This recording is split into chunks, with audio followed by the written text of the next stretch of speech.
Hello everybody and good morning on a Friday. Today, our last Friday of March. I hope you guys are doing well. Today I'm going to be talking about whether you should or should not be getting on bioidentical hormones. It's a question that we get a lot in Hormones Balance. My crew has been asking to address that because it is not a yes or no kind of an answer. I'm gonna wait for a little bit more people to show up live and then we're gonna jump straight into the topic. So while you're jumping on, tell me where you're from and and where, how did you hear about us, whether through Facebook or a search or somebody told you about us. I'm always curious to know these sort of things. John Lynn has just joined. She's one of our members on Hormone Thrivers, which is a closed group for people who've done my programs. We've got a support group going on there, very vibrant. Sukaina EL says hello. Hi there. Hi, John Lynn. Good morning, everybody. Oh, Sukaina is from Morocco. Well, welcome. Such a beautiful country. I spent a month there a couple of years ago. Went out there to live with the nomads. That was quite an experience, I have to say. Well, one of the recipes in my book actually is inspired. Sakina, she says, I got problems with hormones. Yeah, that's why you're here. And many of us do, and I hope that this content is going to help you. If you are new to this, hormonesbalance.com is the website that I talk about a lot of stuff. So I was just saying that when I was in Morocco, one of the recipes I was inspired by that trip and living with the nomads out in the desert are kebabs, are liver kebabs, hi Alex, that are wrapped in bacon. And I use just traditional Moroccan spices like cumin and fennel, and I think it was, just salt and pepper. And then just that fennel and cumin just bring out this beautiful flavors, and you just put them in an oven or grill them, and that's what they do there. Except they don't use bacon because they are Muslim, but they use the fat of the animal to wrap around the liver, and so you get this creamy liver with that crunch of the fat on the outside. I hope everybody had a wonderful, wonderful breakfast and a big, rich breakfast, because that's really what I teach. One of the key things about rebalancing your hormones, hello Kitty, is to have a really good breakfast. So I'm curious, for those of you guys what did you have for breakfast today?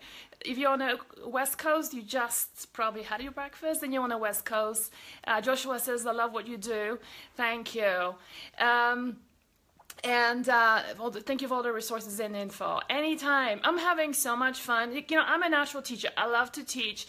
And I have to tell you, the biggest satisfaction I get is when you guys go and do the things that we teach here, because that is the biggest thing. That's the biggest kick I get, is to hear stories of, just turnarounds. Women getting pregnant, PMSs going away, hot flashes going away, putting Hashimoto's into remission, all of that good stuff. That is the reason why I do what I do, because of that, great sense of satisfaction when I hear stories like that. So I want to just tell you that if you do put in practice a lot of the things that I teach, and breakfast could be like the first simple things to start off with, it's just, it's a wonderful tool that can really change a lot of things in your life. So a number of things, Ellie saying, I'm on bioidentical hormones. Goat milk, kefir, smoothie with flaxseed, blueberries, ginger, and cinnamon. Emily, nice. I'm wondering whether you would do well without the dairy.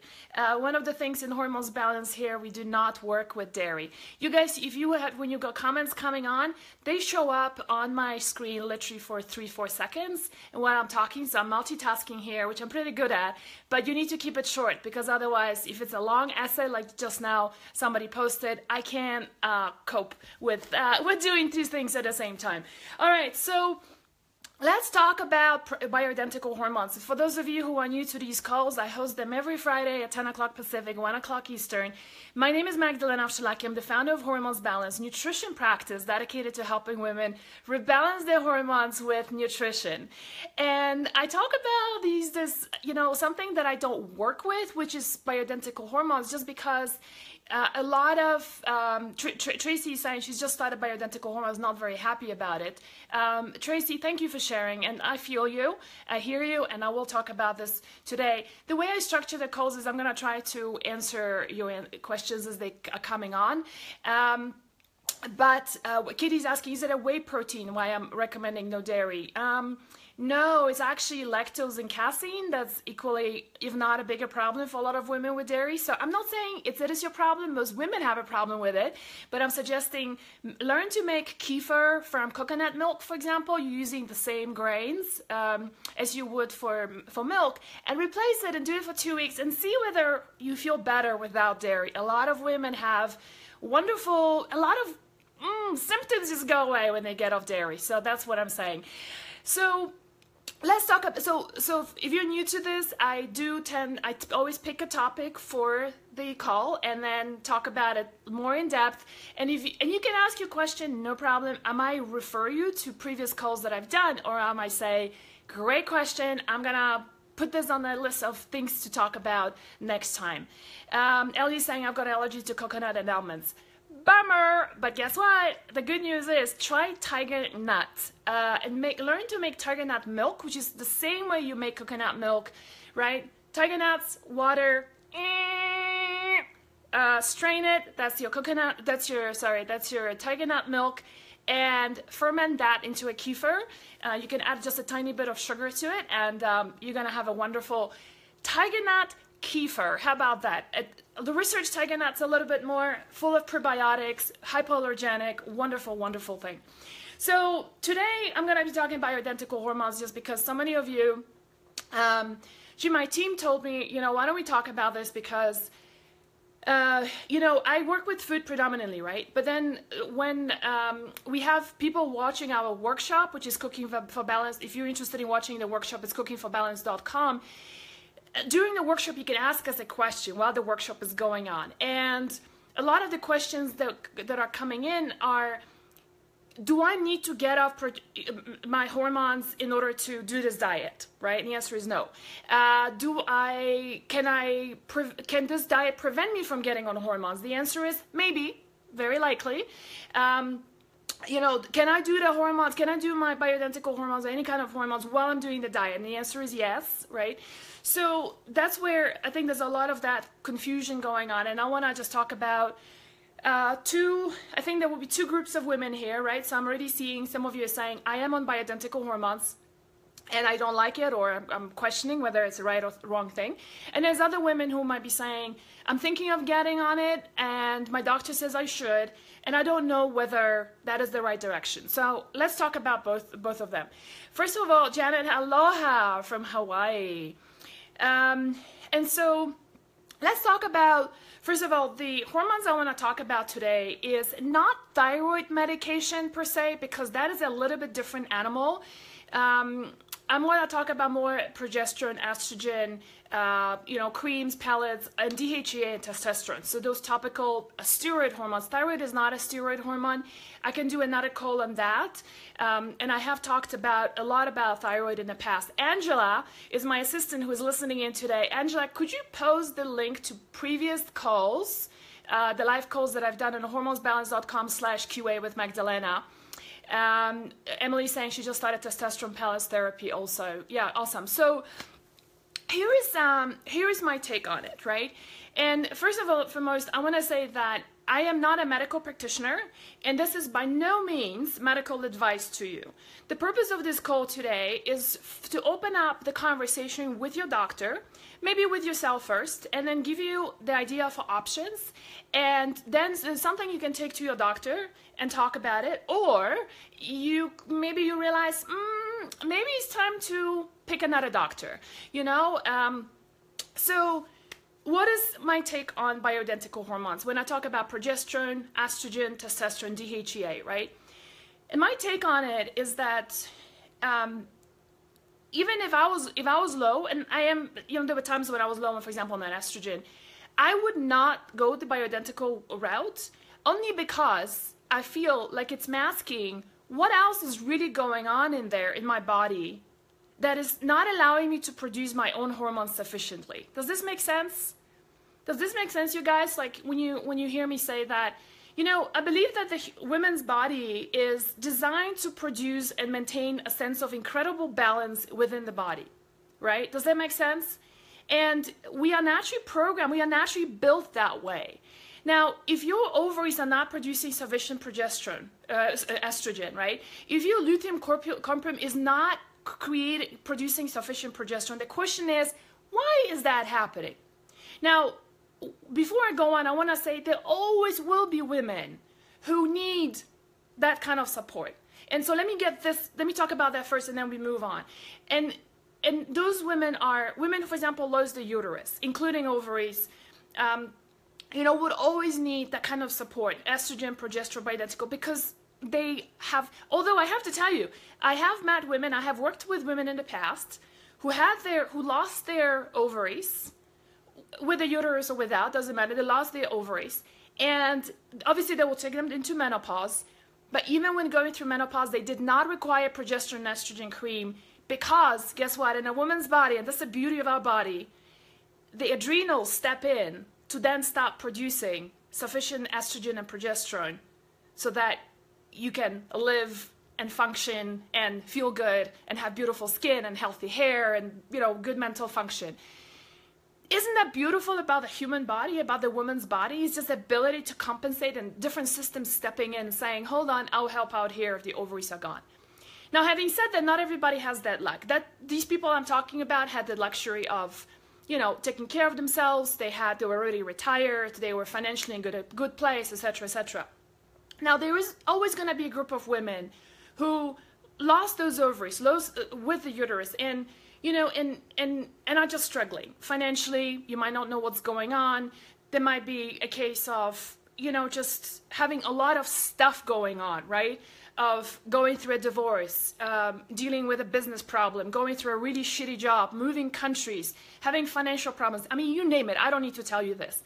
If that's, you know, if that's the phase of life you're going through, then I believe that you need to do what it takes to feel better. This is not, maybe don't do meds, and, you know, I'm not a big fan of antidepressants, for example. That stuff is nasty. To get off that stuff, that's like a, you know, 3-4 year process, if at all. But, you know, when it comes to hormonal health, do what you need to do to feel better. For those of you who have a little bit more of a luxury of you're not going through a stressful time, and you can find the time to really take care of yourself, what I want to suggest, put it out to you, is a couple of things. Ask the question, why is my body not producing sufficient amount of estrogen, for example, or progesterone, right? And one of the common reasons is that because of the inflammation that's happening in the body, right?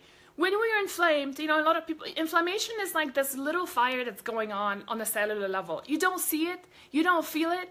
You feel it when you get, like, when somebody, you know, say you're in the kitchen, you're cutting up vegetables, right? You cut yourself, and then it swells up and it hurts and all that, right? That's an inflammation that's happening, and it's actually that's the body's way of protecting that area, so you actually don't touch it. That's why it hurts. It swells up because that's what all the cells, the T cells and the white cells are being put in here to repair, doing their repair. All of that makes sense, but otherwise, it is an inflammation, systemic inflammation that's going on that can oftentimes impair your progesterone and estrogen production, actually any hormone production for that matter.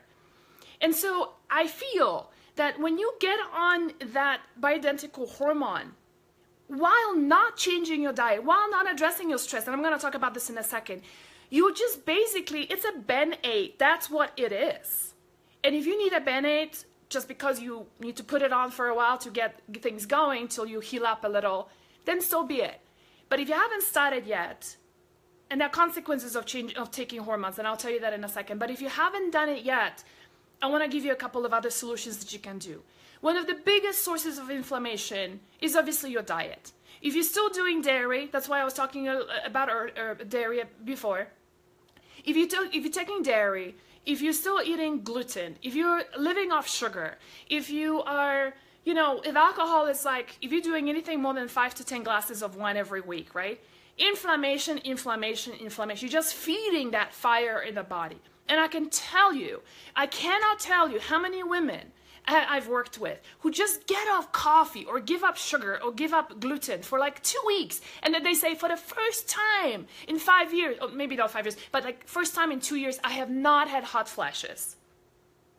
As simple as that. And that, my friends, is what I teach, is going under the hood. What is going on in there that's causing this issue, right? So that's the first thing, is the inflammation that's happening. And I want to give you a couple of examples here. Let's just say that you are low on progesterone, right? So when you're low on progesterone, you got terrible PMSs, infertility, subfertility, miscarriages very frequently, right? You've got, your hands get all swollen up and you got water retention going on. You might be going through depression. You've got anxiety attacks. You don't sleep really well at night, or you can't fall asleep, right? Did I say anxiety? Mood swings. All of that can be due to low progesterone. Also can be coupled with estrogen dominance, right? Now, and just say, so you go and see a doctor, they do a lab test, and the doctor says, well, let's put you on bioidentical hormones, right? And the reason why, and I'm not bashing doctors here, because a lot of doctors do what we as patients require. And a lot of times, like I remember one of my functional doctors I used to work with in the past, Emily, saying major anxiety. Yeah, well, big time. So look into progesterone. It's also, anxiety is multifactorial. It doesn't have to be just one thing, but it could be one of it. One of the functional doctors I used to work with said to me, I started studying functional medicine, but my current patients in my clinic, where he practices traditional medicine, would never be his patients in his functional practice, because they walk in and they say, hey doc, I've got this problem, give me a med. I'm not interested in changing my diet. And he says, I've tried so many times getting people get off sugar, minimize gluten. No, that's not people, and I think especially true with men. And so we as patients are equally responsible for the state of how our doctors practice, is because we want quick fixes.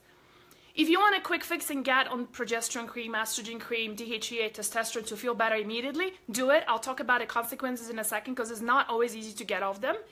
But more importantly, ask yourself the question, what can I do to put the inflammation down in my body? What can I do to support my ovaries in producing estrogen, right?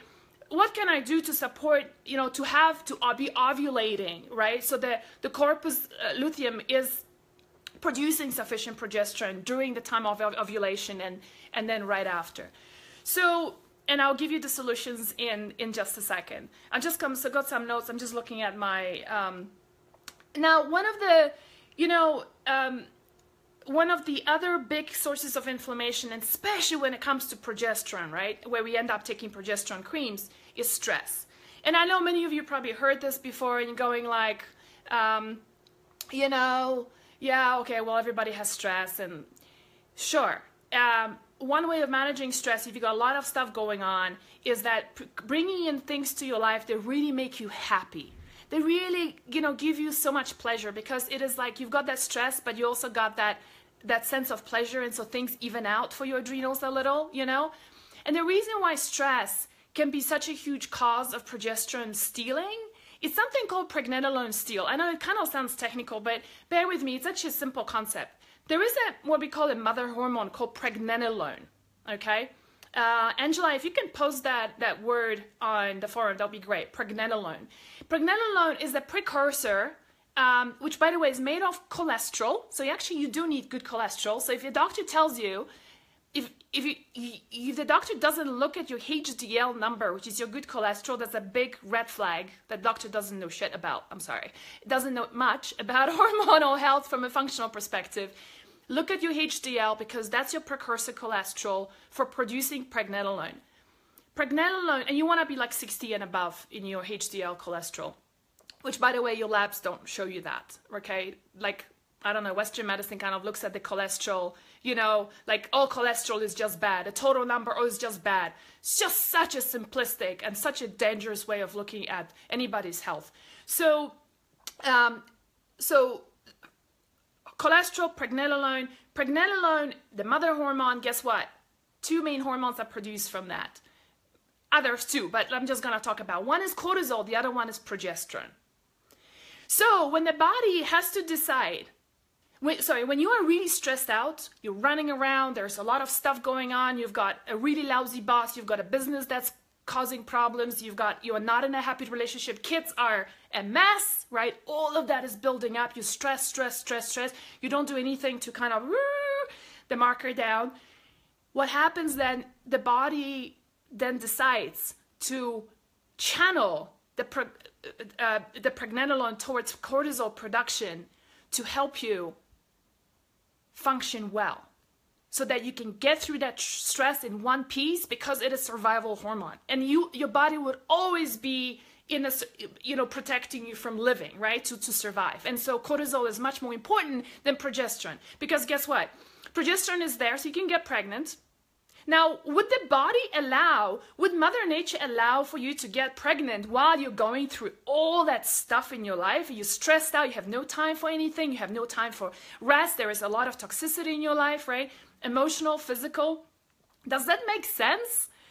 Your body would never allow it. That's the reason why we channel everything towards cortisol. There's literally a pathway, where it divides cortisol and then progesterone. And the body says, no, you are too stressed out. I'm going to be sending everything towards cortisol production. I'm not going to be giving you enough progesterone because you don't need to get pregnant. You need to get through all your shit. And I will say that because we do all have shit in our lives, and there's a lot of stuff going on, and it's normal. It's just how we manage it. But I'm just trying to explain to you why that is happening, that we have this issue with low progesterone issues. So what happens then? You go and see a doctor, they look at your labs, through urine, my favorite, right? Don't do blood, that's useless for steroid hormones. They do it through urine or through saliva. And the doctor says, well, we just put you on progesterone cream while your stress is going on, right? And is this gonna fix an issue? Well, it's gonna fix the issue of progesterone deficiency, but your adrenals are gonna be on fire. Your immune system is gonna suffer. You're gonna be depleting yourself of magnesium. You're gonna be super acidic as a result of all of that. What can this lead to? I mean, you name it. Immune problems, autoimmune conditions, cancer, right? Really lousy quality of sleep, because then you still sometimes don't sleep really well. If you have cortisol issues, progesterone might not help.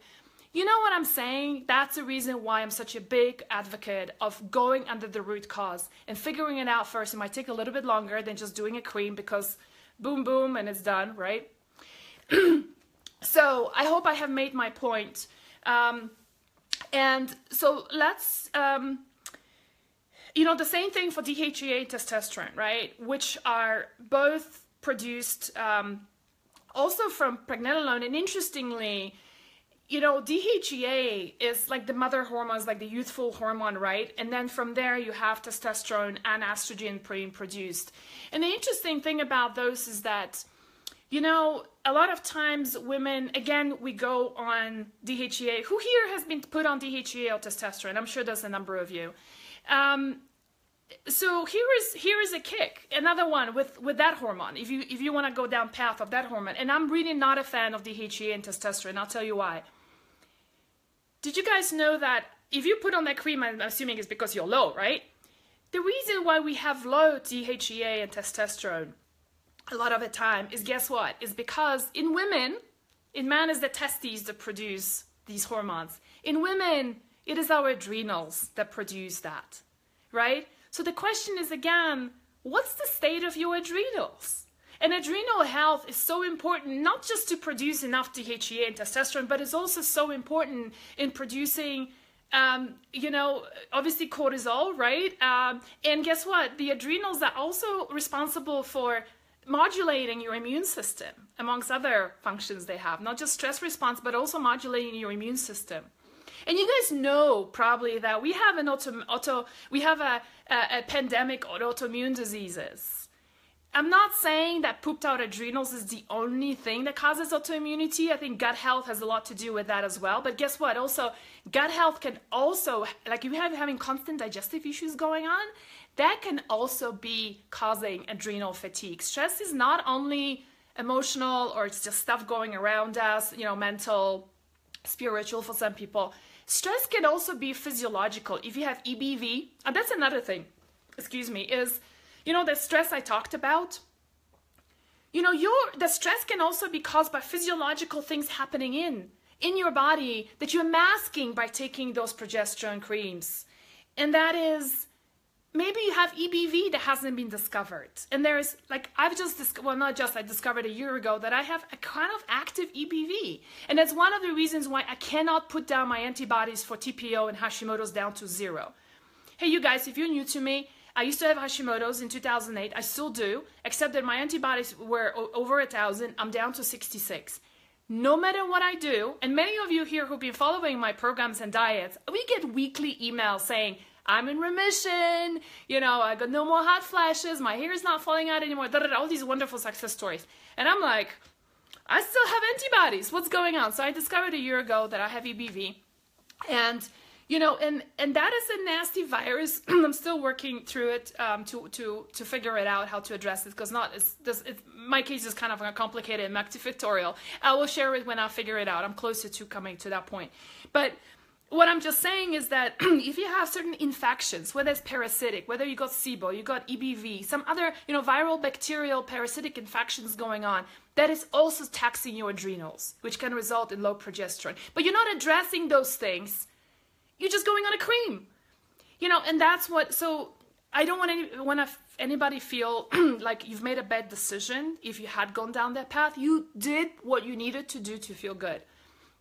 But now that you have, you know, this information and you are equipped with this information, one of the simplest thing to do is to change your diet. This is a great starting point. And I'll talk about this in just a second.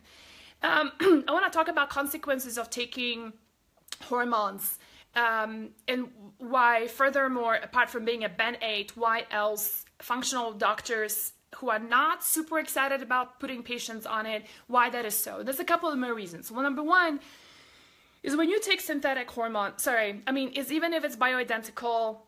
Hey, you guys, sorry, so I'm not even talking here about synthetic hormones. If you're on things, you know, any form of progestin, which is the synthetic progesterone, I mean, for God's sakes, change your doctor, go somewhere else. If that doctor put you on a synthetic hormone in the first place, they are just, you know, they are your traditional doctors. Probably not the best way of going about balancing your hormones. Work with a functional practitioner who's been certified by the the Integrated Functional Medicine, IFM. We have a whole link. Hey, Angela, could you post the link on functional doctors, how to find a doctor? Thank you.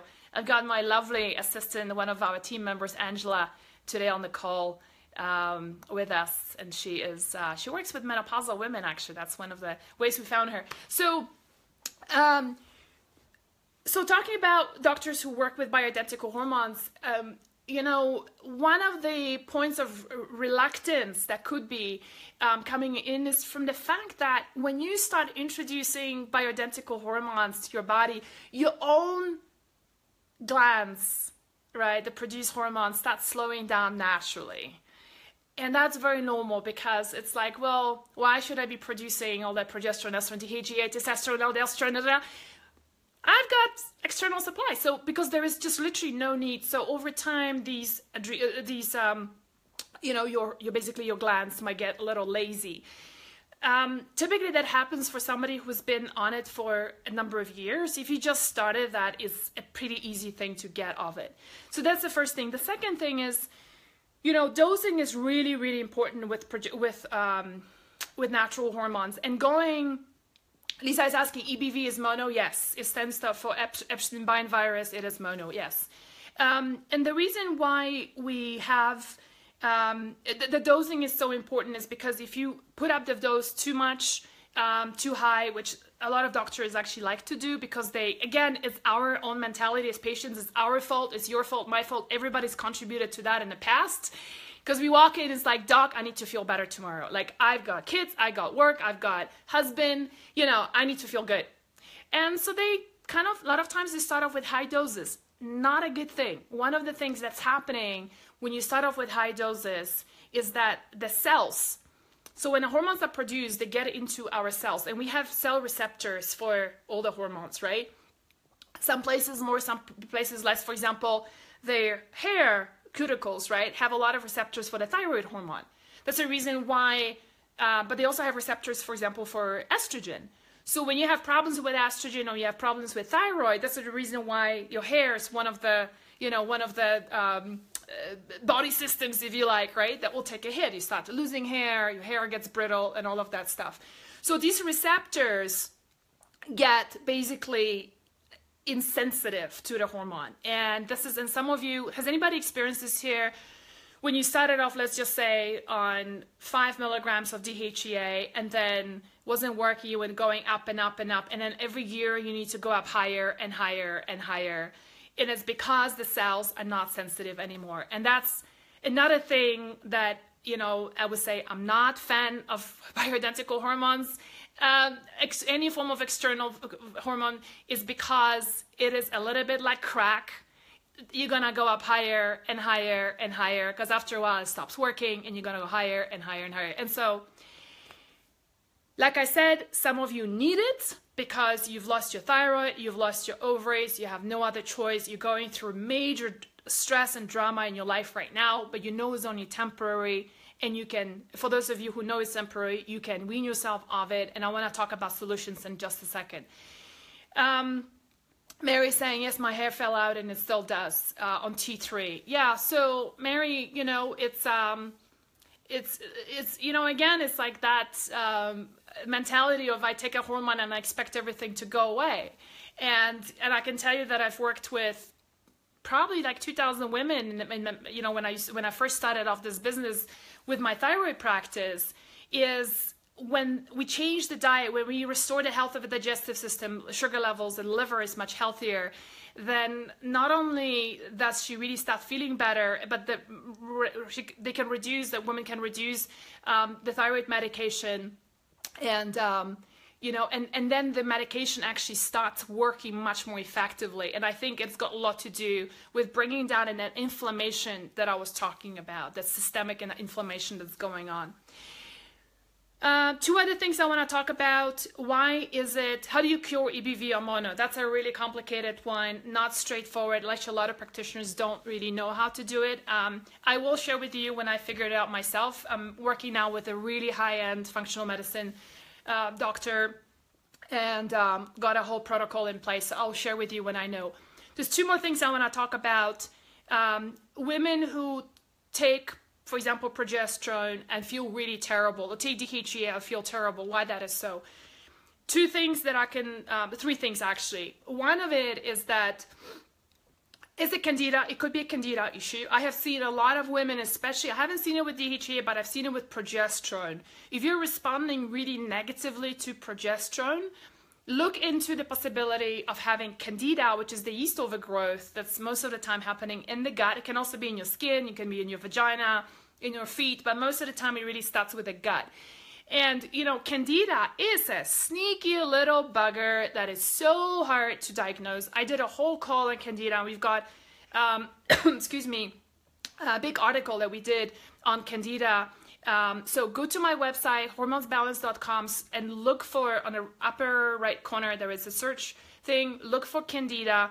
There's beautiful articles we have about diagnosis, diagnosing through labs is infamously hard. But the thing that I have found really beneficial as a diagnostic tool, and we talk about it in the article, is a spit test. You do it at home, you spit in a glass of water, first thing in the morning, you look at it, whether your spit develops legs or not. I had actually, some people really poo-poo on it, but I just see this working. And a lot of the women who've gone through my programs have said that when they clear up candida, really they do not see those legs anymore. So I really think it's worthwhile trying. So cheap, so easy to do, no need to run around doing all these expensive labs.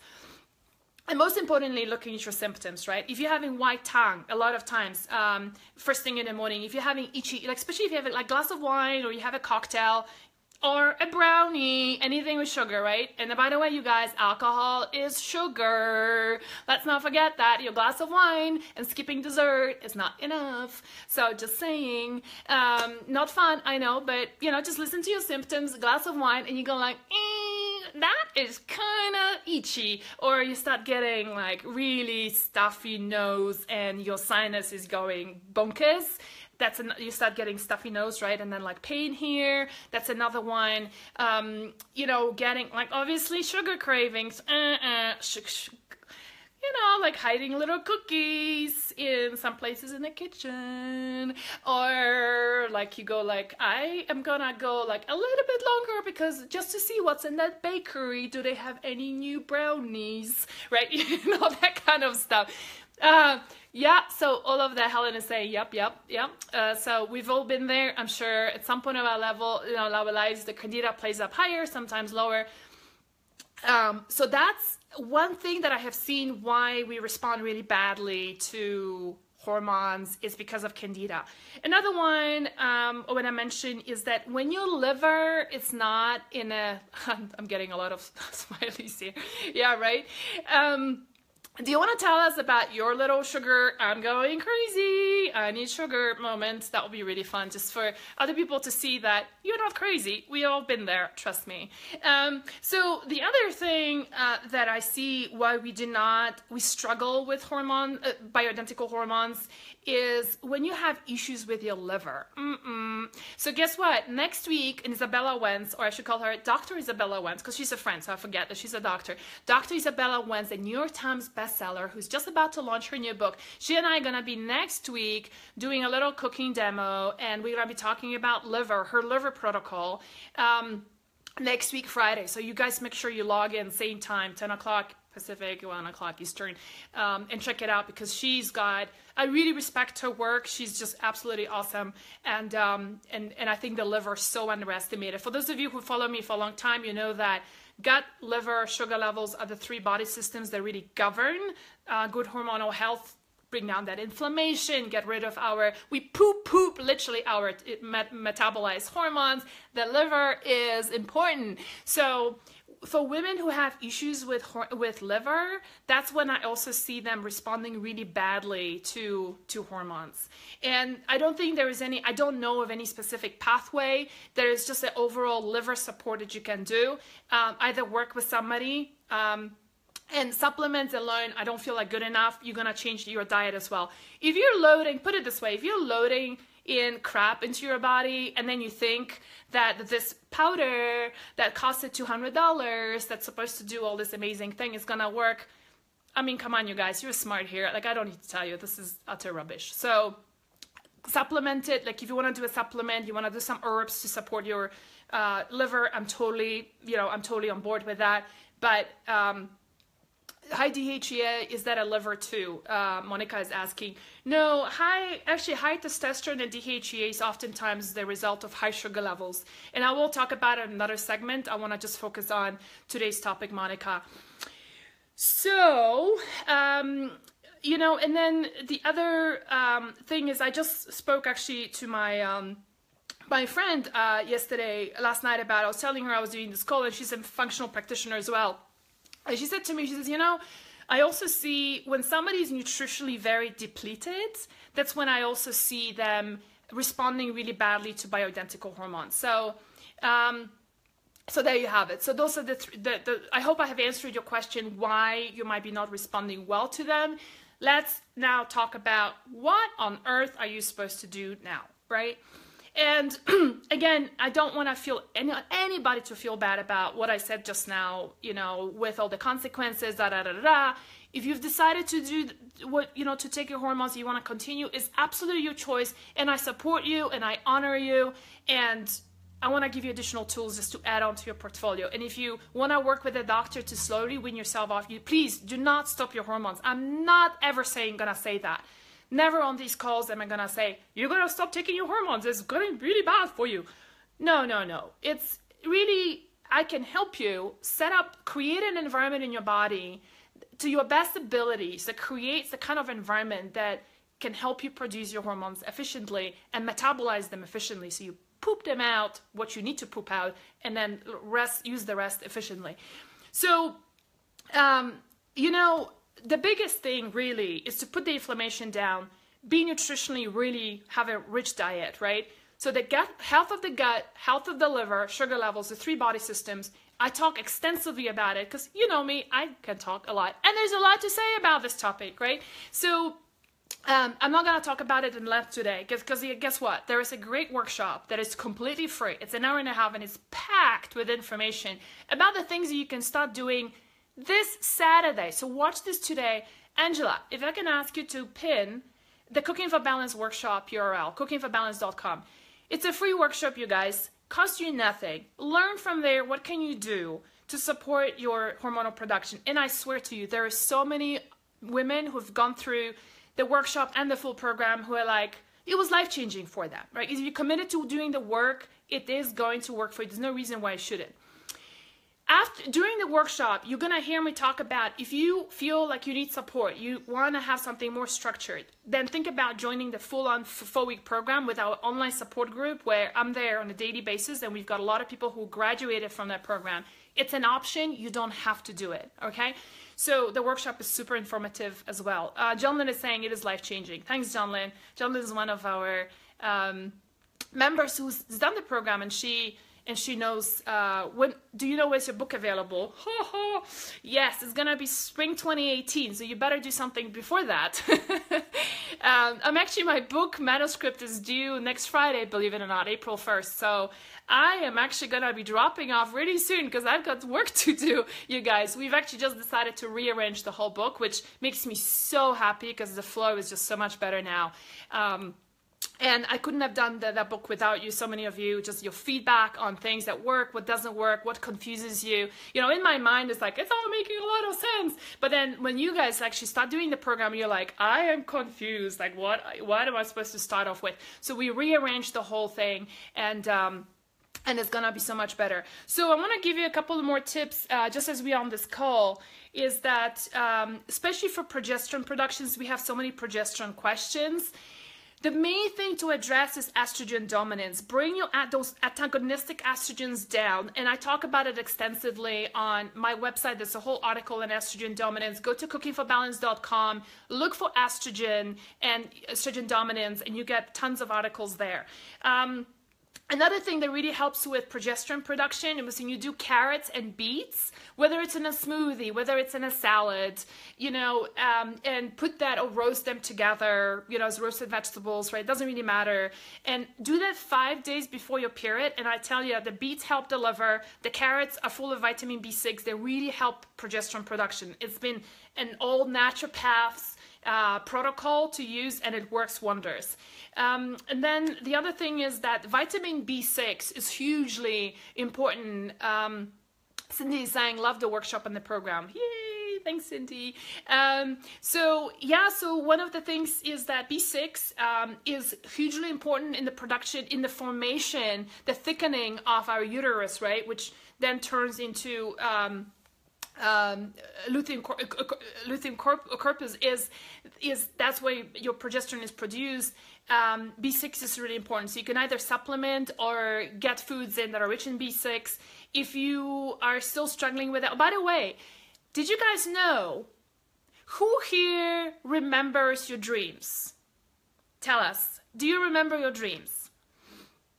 I wonder how many people remember their dreams. And here's a little trick, you guys. If you do not remember your dreams, there's a high chance you're actually low on vitamin B6. Boom. Is that like a biggest takeaway today from the workshop? So B6 is responsible for what's called dream recall. And Kimberly's, yeah, so some people do. That's awesome. For those of you who are not in that space yet, look into B6 supplementation and go up and up and up and up until you have dream recall. If you start having any kind of twitching anywhere, that means you've taken too much B6. Doze off, try something called P5P, which is the active form of B6, and that helps a lot of the time as well. A few other things that really help progesterone production is evening primrose oil, especially if you're struggling with PMS symptoms. That's a really wonderful addition, primrose oil. I really like that Nordic Naturals brand. And then Vitex for some women. Again, I feel Vitex is a little bit of that quick fix thing. And then, you know, the Wise Women Herbals. It's a great, wonderful herbal company, Wise Women Herbals, with the Progest is their progesterone herbal concoction, if you like, tincture that you basically do, which is really lovely. So those are some of the tools that you can utilize. You know, I feel like herbs and supplements are a little bit like the fix for the medicines that we don't want to take. It's a one-for-one replacement from one pill to another. So really look at the nutritional setting up your body, give your body the thing that it needs, the foundation that it needs to produce these hormones effectively. Think of it as a little bit like a house. You know, if you're building a house, like, you want to have it in a pretty solid foundation, right? Like, you don't want your house to be like collapsing, right?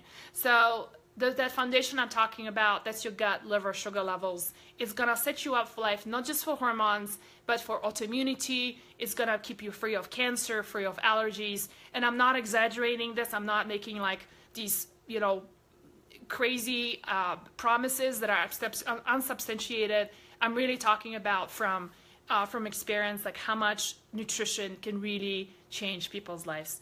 Okay, you guys, so I'm gonna start wrapping up. I know there's a lot of questions coming in. I'm sorry I couldn't answer all of them. I'm gonna try to do that next week. And actually not really, because then we're talking with Isabella about liver. So make sure you join us. She and I, we are both Polish by background, you know, so we have like this funny thing going on, and we're gonna make it very light and funny, and because that's how we roll. So I talked about stress. Remember how I said if you're super stressed out, there's a lot of stuff going on. If you bring in something that makes you really happy, you know, your adrenals are gonna love you for that, right? So think about something that makes you really happy, feel like really nourished this weekend.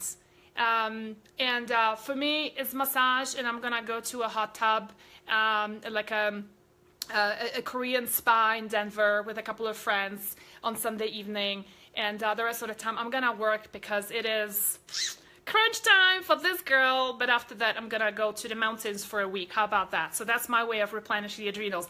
What are you guys gonna do this weekend to replenish your adrenals? I know we all have a lot of stuff going on. Just bring in something that makes you really happy. That's gonna help you, you know, balance out those adrenals. That's gonna help you, all your hormones. Okay, all right, you guys, have a lovely weekend, and I will talk to you next week from the kitchen with Dr. Isabella Wentz, and we're gonna talking liver. Okay, bye for now.